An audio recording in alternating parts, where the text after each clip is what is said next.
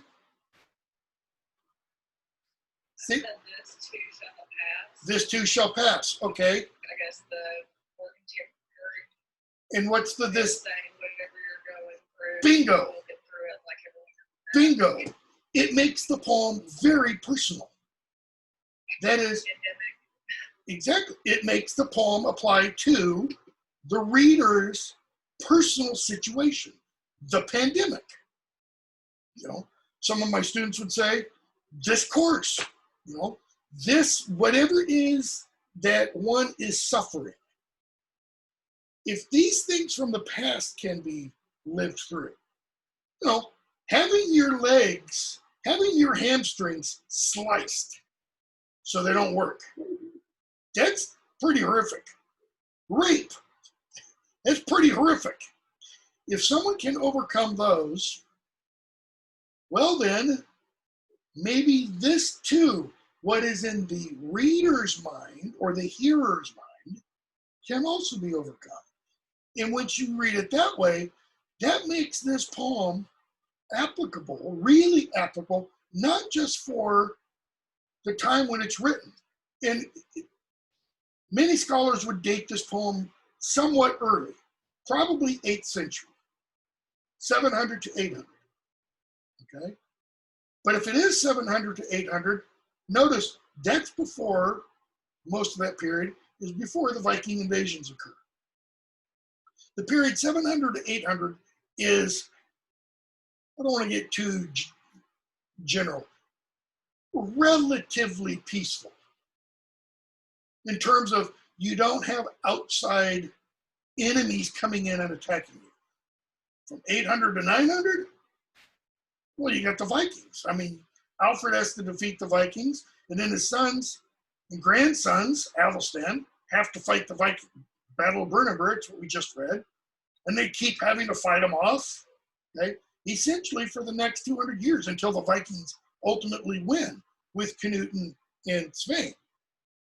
So then this becomes a consolation for anybody reading it at any time they're reading it. And I'm going to make the suggestion when we get to Beowulf next semester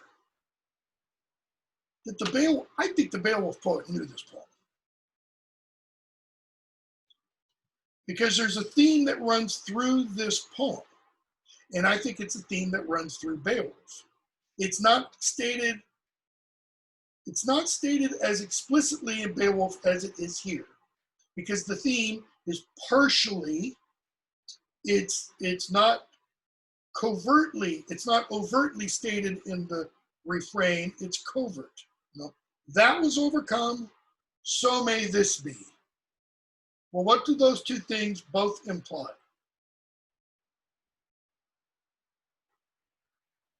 Experience, one's life, the suffering one is enduring, does not remain what? Constant. Change is possible. Okay? Positive change is possible. Because before Weyland was hamstrung, he was whole and healthy.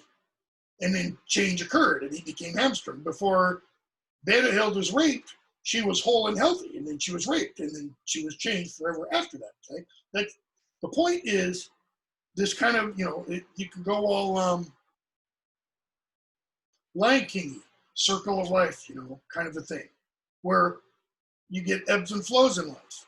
Okay, so Brunanburh, oh wait, somebody's calling me. Brunanburh suffers what she does. Somebody do the next stanza. The next two stanzas, notice, quite a bit shorter. So jump quick. Okay, Elizabeth? Okay. We heard that Matthew's homes were over Christmas fairs, mostly there. Right. The eight's affections became boundless, that her sad love completely deprived her of sleep. That passed over this also now. And we have no idea what that's talking about. Literally. There's nothing. Your gloss tells you about a modern Scandinavian ballad that refers to a Magnhild, very, very close name, and Gauti. And the word Geata, or Gyat, or Yat, or Geet, as it's also pronounced, the modern equivalent of that is gout. So the Old English Geats are actually the Gauts, and we have maps that shows southern Sweden is called Gautar from this period. So that's where the Gauts lived. It's just a phonological change between one language and another, essentially. And we do know from mythological history there was a character named Geat. He's the father of the Geats, essentially. Like Scyld is the father of the Scyldings, or Skjold, which is the same as Scyld, was the father of the Skjolduns, etc. Okay. Other than that, we have no idea what this is about. Other than Geat did something with Mathhild, if Mathhild is a name, and there's a lot of controversy as to whether or not it is a name. In the manuscript, it's written as seemingly two distinct morphemes. There's a break between them, okay? In which case, Math would be the name, and Hild then becomes some kind of modifier. We thought Math, Hild, and then Monga is another problem, because that's not a word. So is it a scribal screw-up? Could be. Could be mini. If it had an I before the G, it would be mini, monaga, okay? Somebody pick up with the next, actually, Elizabeth, do the next one too, since that was only 4 lines. So do the one with Theodore also. Theodore ruled for 30 winters, the stronghold of the Mary. That was known as many. That passed over this also many. Yep. Theodoric was king of the Ostrogoths, ruled from 483, 484, something like that. No, 493, I think it was, to about 525, 526. Okay? Maybe a little bit longer than that. He was the king who sentenced Boethius to prison. He and Boethius were close. He lifted Boethius not out of obscurity, because Boethius came from a powerful, well-known family, etc. But he made Boethius become a public servant, which he didn't want to. He just wanted to be a scholar and write his scholarly stuff. He wanted to translate all of Aristotle and Plato from Greek into Latin. All. Okay. little bit of hubris there. Anyways, and he probably would have done it if he hadn't died. But word was put in Theodore's ear that Boethius was plotting against him. So he had him arrested, sent to prison. And according to the one document that survives that describes Boethius's death, he had a cord wrapped around his head, and like with a stick on this side and a stick on this side, and they tightened it. And they kept tightening it until his eyes popped out. And then they beat him to death. As if having your eyes pop out wasn't enough to kill you, right? We're going to see Theodoric mentioned in other literature. If we were reading, and we're not, I don't know if it's in here or not. If we were translating, I shouldn't say this because I'd really like to add it. Widsith, don't think it's in here.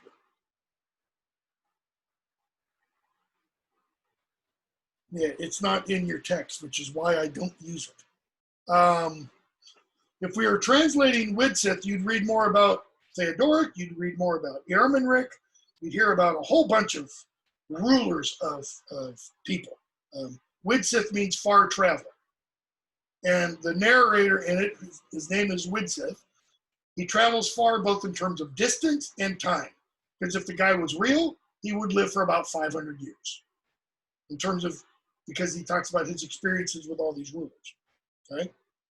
So, notice, what are we told about Theodoric, though, in this little stanza? He ruled 30 winters among the Marings, and that was known among many. So, what does that tell us, modern readers? It tells us nothing, right? So what must it have told an Anglo-Saxon audience? What would the name Theodoric must have meant to them? Benedict Arnold. What does the name suggest? What do you immediately think? Traitor, right? Why? Because we have a modern awareness for consciousness about everything kind of packed into that name. An Anglo-Saxon audience would hear that name and they would supply all the necessary meaning, right? We're going to see when we get to something like Beowulf, where names are just, that's why Tolkien writes the way he does, right? Names are just thrown out left and right.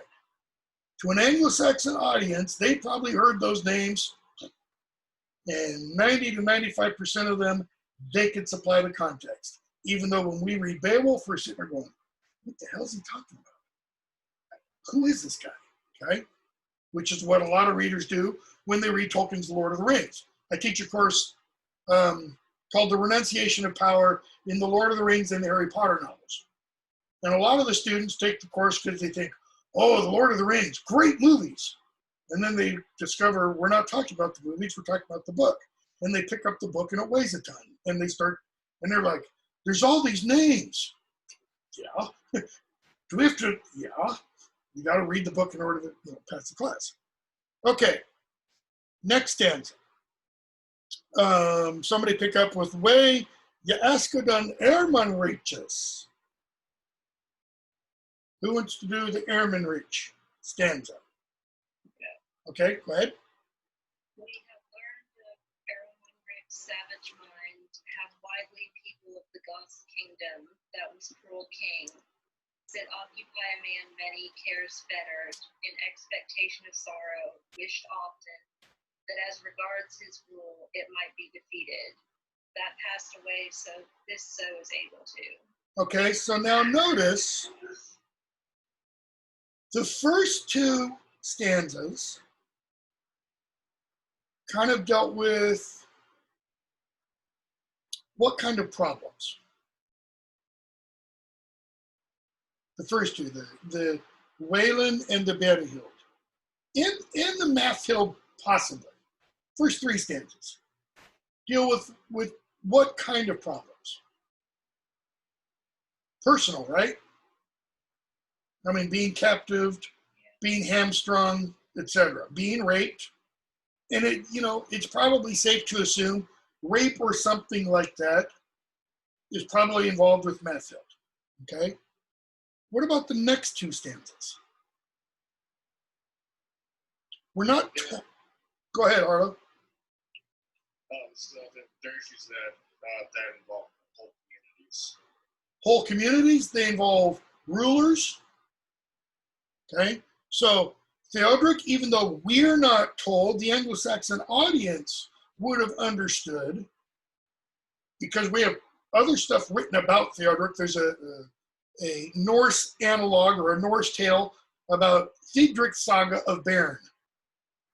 Okay, this is Theodoric. Okay, it's his saga, it's his story, and it's about what a horrible king essentially he was. Right, and then Ermenric is also in Beowulf. He's one of a couple of guys who is singled out as the model of a bad king. You want to be a good king? Do the opposite of what he does. And I'll tell you right now, Ermenric's people turn against him. They kill him. Well, in Germanic society, you don't kill your own king. I think I talked about it here. Remember the fourfold Germanic ethic of C.L. Wren? Duty to your lord or king, duty to your kin, your family, duty to avenge your lord or king, your lord or kin, and then lastly, this reliance, this trust in weird. What will be, kind of a thing. So your duty to your lord or king is if something happens to your lord or king, or you follow your lord or king's orders. Okay? Duty to kin, you defend your family. If somebody does something, the avenge part to your lord or your king, you avenge that lord or king. The greatest cardinal sin, let's say, in Germanic society was kin slaying, killing a member of your own family. Okay? Corollary to that was king slaying, killing your king. Those two things, no forgiveness for. No way you could get out of. And Ermenric was killed by his own people. Why? Because he was a dirty, rotten SOB. I mean, he didn't, we're told in Beowulf, he didn't share rings. He wasn't a gold friend. He hoarded it all for himself, right? And notice we're told he is the Richus Goten, king of the Goths.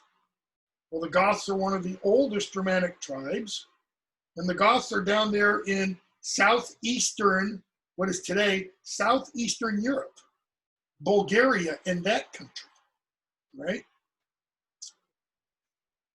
So we leave those first 1, 2, 3, 4, 5 stanzas, and then your book, and I think his introduction mentions this, your book divides the remaining lines, 15 lines I believe it is, into 2 stanzas. In the manuscript, it doesn't. See, in the manuscript, the initial letter of each stanza is really big. It's a large initial capital. So great big W, great big B, great big W, great big D, great big thorn, great big W, and then a great big S. But there's not a big thorn later on. Those last 15 lines are written in the manuscript all as one stanza. But a lot of editors do break them up as Marsden has done here. Okay? One of the only problems with that is it breaks the pattern, right? Because what don't we have after the penultimate stanza? We don't see the refrain. So, somebody pick up and do Sitteth sword carry, Salam bedalad, and translate that stanza. Okay?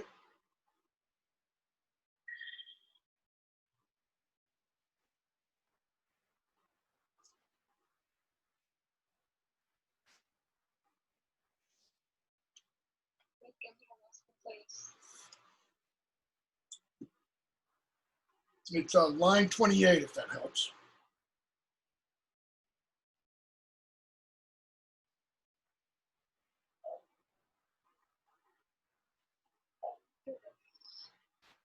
Here dwells a sorrowing man, from joys cut off, in spirit grows dark, to himself it seems that endless tribulation is his share. I can then think that throughout this world, the wise Lord causes change in abundance. To many a man, mercy shows certain success, to some a share of woe. Okay, stop there. So, second word, sword carry. Your gloss says sorrowing, and I keep forgetting to bring Clark Hall in here with me. Sword is sorrow. Carry, it's like carrying, full of sorrow, worn down by sorrow. Salem, from joys, bedalled, and I really like how you translated that. Cut off, because dal is the word from which we get modern English deal, like dealing cards. Well, what you're doing is you're parting out, and that's what deal means, to cut, to separate, all right? On 7 Swerketh, that is in mind, darkening. So notice, the sorrows do what? The sorrows are in here. The sorrows are in the chest. Well, what do they then do? They darken the mind. See, I can't prove it, not necessarily. I think whoever wrote this probably read the Constellation of Philosophy, because Boethius I just did a lecture on it yesterday, second book, first or second book, talks about the emotions of the heart and the chest darkening the mind, darkening the outlook, so that the person who is suffering becomes blind to, as he puts it, the light of true happiness, true good, etc., right? And what does the person do? Because of the darkening mind, Sylvan thinketh, to himself it seems. And again, this is that kind of construction. It's very interesting in Anglo-Saxon. It's like the idea comes from outside. Sylvan is dative. That is, it's to the self. It thinks to himself. What? That is endless. What is endless? Ervada dal. His share of what? What's Ervada again? Suffering. The person, so what is the point of these, what is it, 7 lines? Of these 7 lines is what? We've heard the previous stanzas. And now the speaker is doing what? He's taking the specifics and he's making a general statement. He's going from the specific instances that he's related, and he's now making a general statement about the condition of humanity. This is what happens. When you sitteth, when you sit, it's like Shakespeare's Sweet Sessions of Silent Thought. When you sit and do what? To or for yourself. When you're going through hard times, what is it very easy to do, for example? We have a phrase, throw a pity party, where you just kind of revel in your sorrow. You know, you might have a beer or 5, or a whiskey or 6, and just really enjoy it, right? He sits full of his sorrow. He thinks, what? It's never going to get any better. Anybody been there? I've been there many times, where you just think, you know, like end of July. Is this damn pandemic never going to stop? Is this COVID nonsense ever going to go away? You know, are we ever going to have real class again where I can, oh, there's a person, not a flat screen in front of me kind of a thing? Because this class, I can do my other classes this way without any problem. This class, you really got to have the in-person interaction where you can interrupt me, I can interrupt you, rather than the computer. If Elizabeth speaks, I get cut off. No, that's not real interaction. That's not how real life works, okay? So he thinks his share of suffering is endless. What does that imply? I'm getting to a topic that I talked about earlier when I said, you know, there's a theme in this poem that I think is also in Beowulf. Close. That's one of the themes I talked about. The idea of change. Fast over Elde. This is Swame. That was overcome. That is, change occurred. So may this be. But right here, the individual thinks what?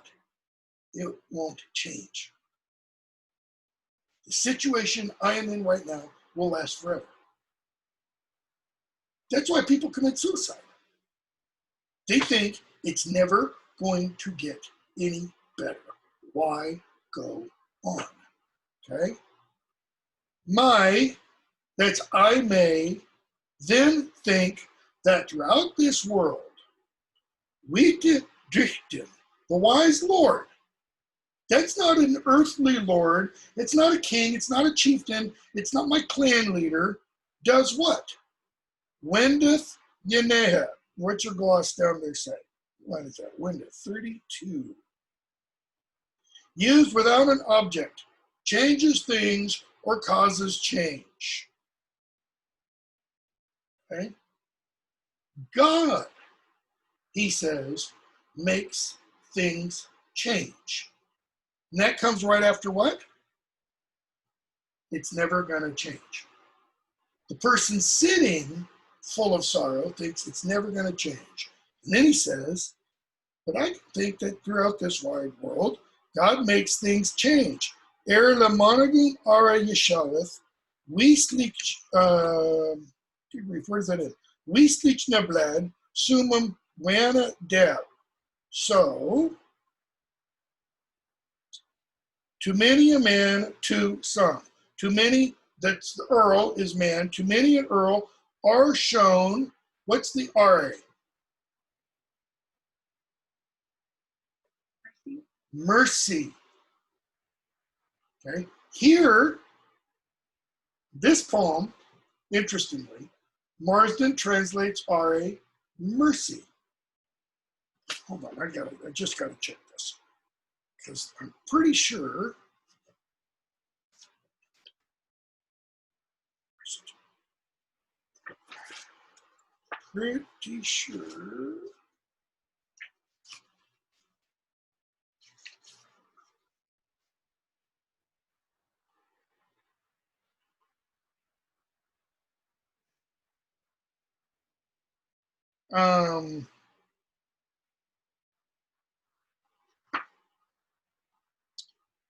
in The Wanderer, which we do towards the end of the semester, first line of The Wanderer reads, Oft him an haga are yebideth.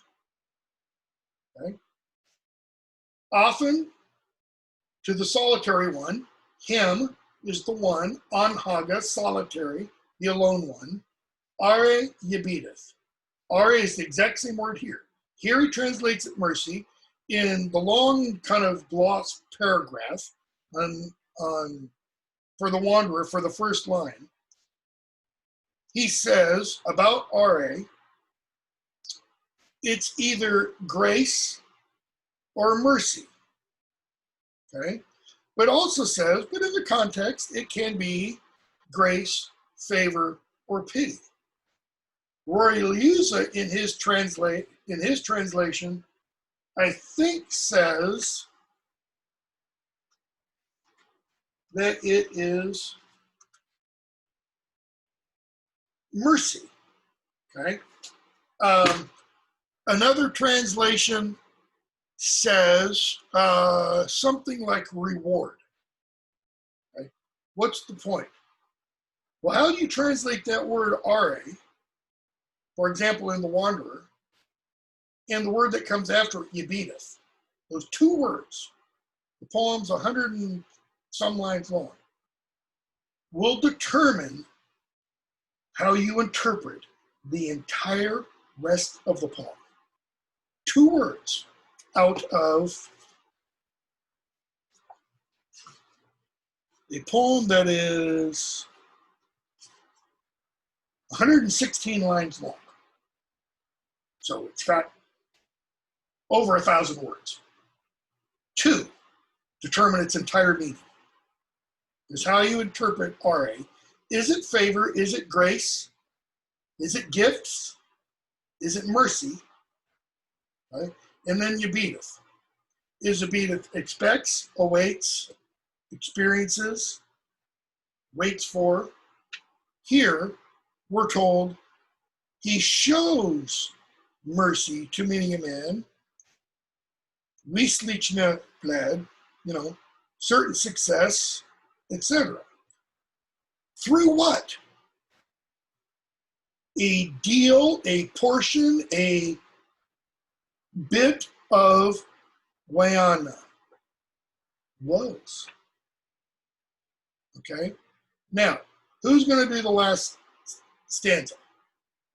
Who hasn't done any yet for this one? I can. Okay, go, Lainey.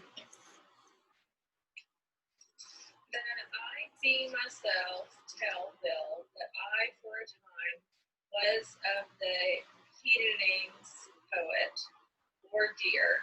Me was Deor name, possessed I many winters, position good, loyal master, until Fiorinda, now song skilled man, land entitlement received, that my nobleman protector previously granted. Okay, stop right there. Stop right.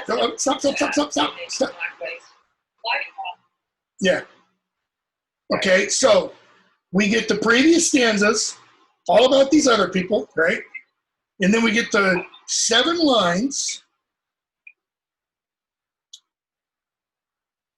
that talk in general about, almost about the nature of suffering, and that how God then makes change occur, okay, so that someone experiences mercy. God shows mercy. How? By causing that change to occur. And then he does what? Me. We're not talking about other people. We're not talking about mythical characters. This is all personal now. Fet, HB may silvam segen will. That is, so I'm going to say something about myself now. All right? Here's what I'm saying. I for it, Ahuila. Is that just I for a time? What does it really mean? For a long time. For a long time.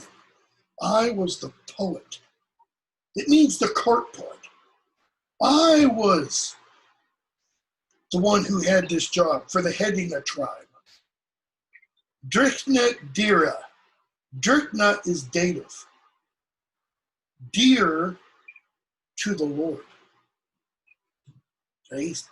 His relationship, he was tight with the king of the Hedinga tribe for a long time. My name was, why isn't it, like Beowulf says, Ich am Beowulf, I am Beowulf? Why doesn't he say, Ich am Deor, I am Deor? Notice, me was Deor Nama. I was named Deor. Well, what does the name Deor mean? It was a term of it. You broke up at the end. term of, Sorry, he was being called yeah, sort of endearment. I was dear to the Lord. In other words, his name meant what he was to the Lord. Okay? Possessed I, that's what the acht is. Possessed I many winters, good position. The many winters, that's why I'm saying he held this job for a long time. Holdna lavered, loyal Lord. Okay? To his loyal Lord. Until. What does until always tell you? No matter who uses it, it always implies what? It's part of the theme of the whole poem. Change. I'm going to do this until. That means whatever comes after until, I'm not going to do it anymore. Okay? So until always, it's a fulcrum. Something before is no longer after. Okay? Until Herinda new. Now. Present tense. The Leath crafty man. Song crafty. Skillful in song. What does that tell us? I can sing. Woo, but this guy, wow, he's good. He's really good. Landricht Yetha, the land right entitled. What land right? Or received? What land right did he receive? Exactly. He's living in Deor's house. It's like, President McPhee living in that big house at the corner of MTSU. A new president comes in. Guess where McPhee lives? Not there. The house goes with the job. Or, the president of the United States gets to live in the White House. No longer president, no longer White House. You could build your own White House, but it wouldn't be the same, would it? It doesn't have all the perks that go with that house. Similarly, Deor is now what? If the other guy has received the land right, Deor has been dispossessed. He's homeless. It kind of brings the poem right down to you're driving down Old Fort Parkway, you're getting ready to go on 24, and there's somebody standing there with a piece of cardboard, homeless. Okay? That me Erlach Leo, his protector, his Lord, Yisalda. Before Yisalda, it doesn't mean sold, gave to me. I mean, that makes the poem extremely personal. I'm now homeless. My Lord had me living there. Thos over Elda. What's the thos now mean? It can refer to his personal experience, like it does in the previous stanzas. It can also refer to what? Everything from the previous stanzas. All those other people went through their experiences and did what? Well, I kind of gave it away with my verbs, with my terminology. They went through. They changed. They experienced the change. Physis swa may.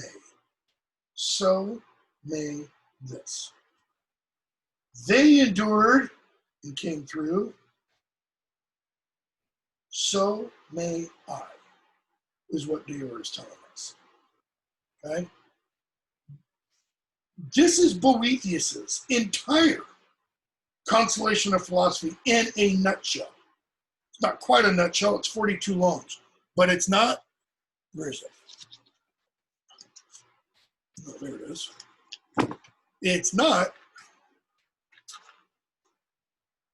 137 pages, which is how long Boethius's constellation of philosophy is in the Penguin Classics version. Okay? The poet here has seemingly taken that, and I don't necessarily mean literally, but I partially do mean literally, has taken that and distilled it. Okay? Just like what Hamlet talks about in his first soliloquy. Oh, that this too sullied flesh would thaw, melt, and resolve itself into a dew. Right? He's talking about the flesh being purified and resolved into a single drop. Because what's the implication in those lines? Everything else about the flesh, it's sullied, it's dirtied. But there is purity there. You got to remove the purity. The same idea is kind of going on here. What do you have to do? You've got to think about it, and you've got to spot what? The Ara he showeth. The mercy that the witty Drishtan, the wise God, shows how? Through change. The wind death in line 32 changes things or causes change. In other words, you don't go through it. You don't experience it until what? Until you can get rid of the Swerketh 7, the darkening in the mind. Because the darkening in the mind occurs when? During the suffering. When you're in the midst of it. Okay? It's in the muck of the grind of life. But once you kind of can see, oh, down that tunnel, there's a pinprick of light. The example I used in my class yesterday, I'm a big Tolkien nerd, is in the Two Towers. When when Gandalf goes into Meduseld, where King Theoden rules. And Theoden is an old man, but he's younger than I am. Okay? So he's not that old. But he acts like he's aged.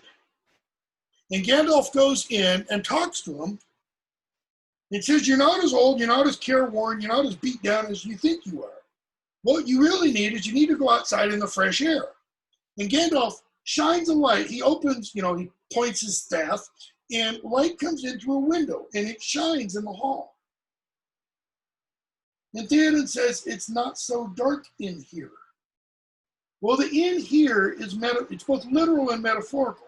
Literally, he's talking about in the hall at that point, because a little bit of light has come through.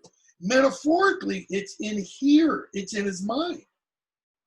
And Gandalf says, no, it's not. And your mind isn't as dark as you think it is. And he gets him to go outside. And he goes outside, and he sees this beautiful view. Hold on just a second.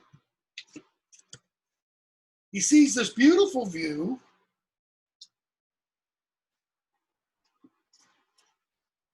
And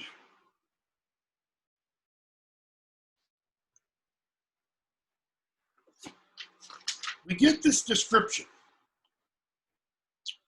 So Gandalf leads Theoden, and they're now standing outside the hall, looking out towards the fields of Rowan.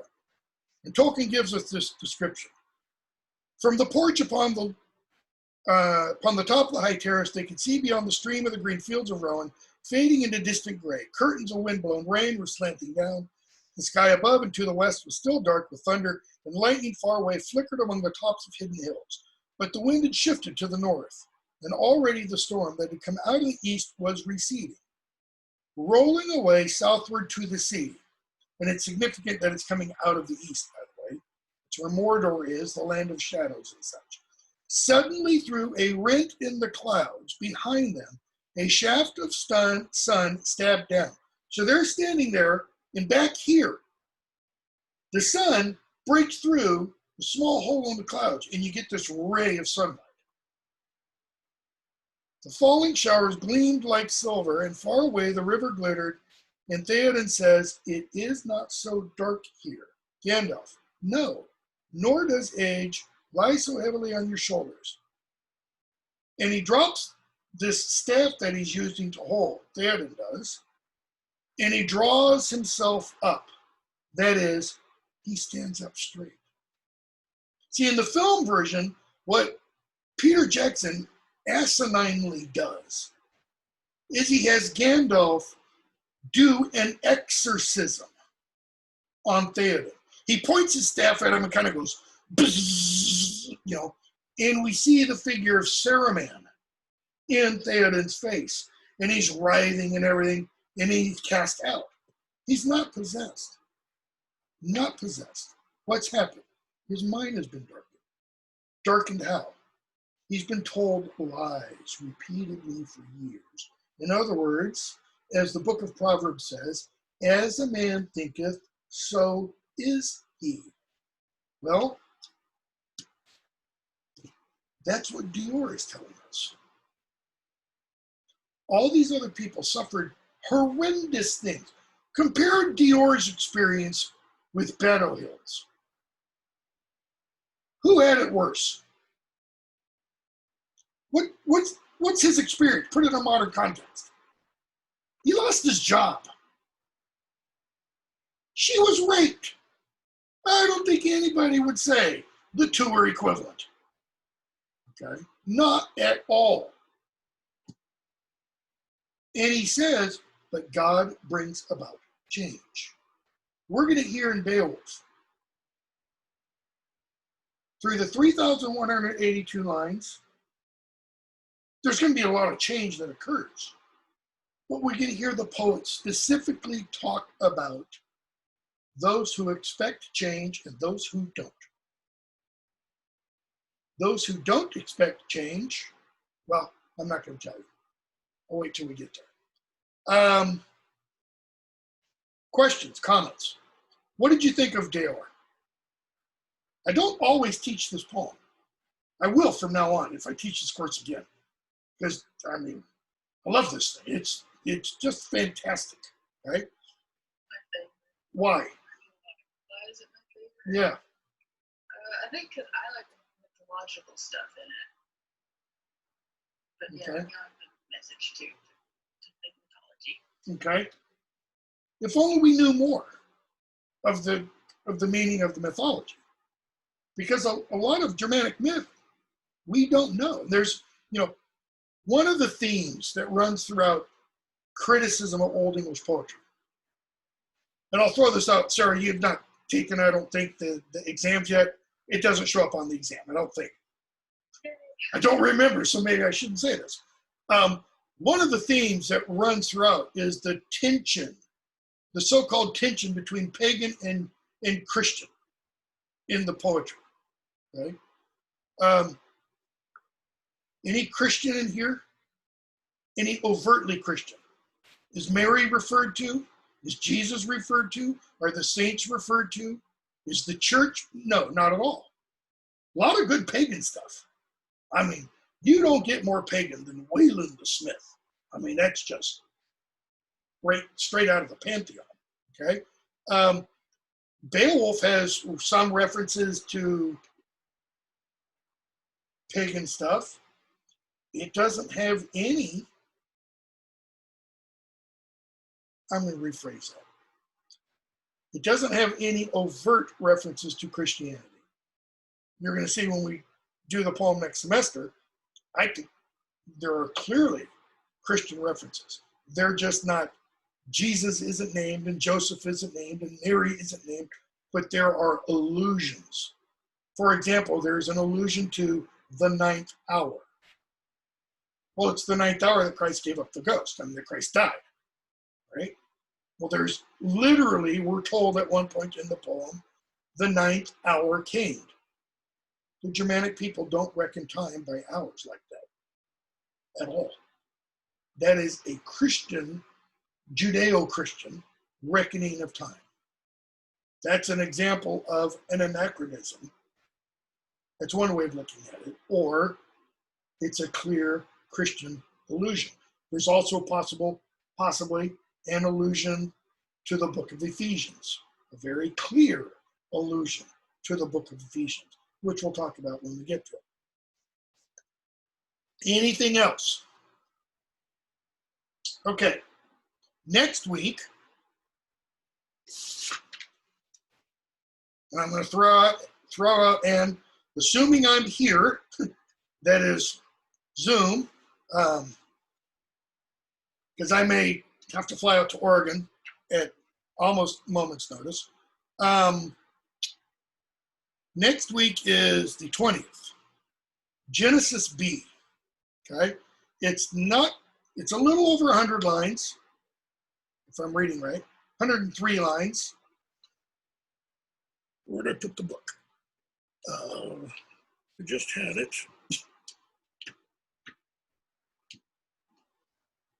In our book, in the second edition, it's on page 166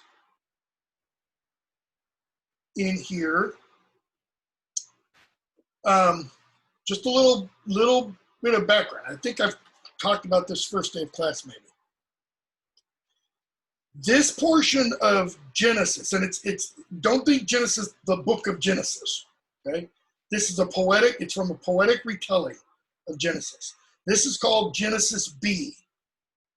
It is a portion inside a longer part or adaptation of Genesis, okay?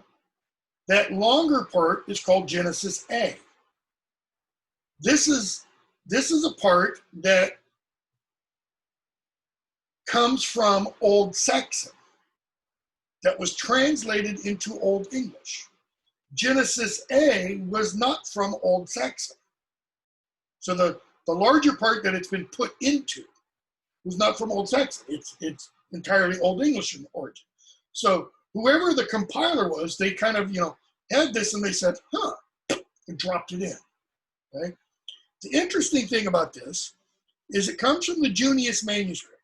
The Junius manuscript is named for Franciscus Junius, the person who in the 17th century owned the manuscript. Franciscus Junius was close friends with John Milton, who wrote Paradise Lost. Right?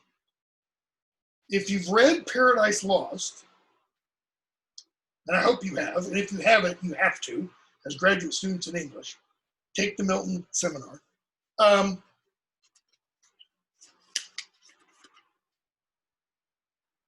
You can't help but think, when you translate this passage, that Milton had this in front of him. When he writes the part in Paradise Lost, I think it's book 3, I'm not positive. I don't think he tells us in the introduction.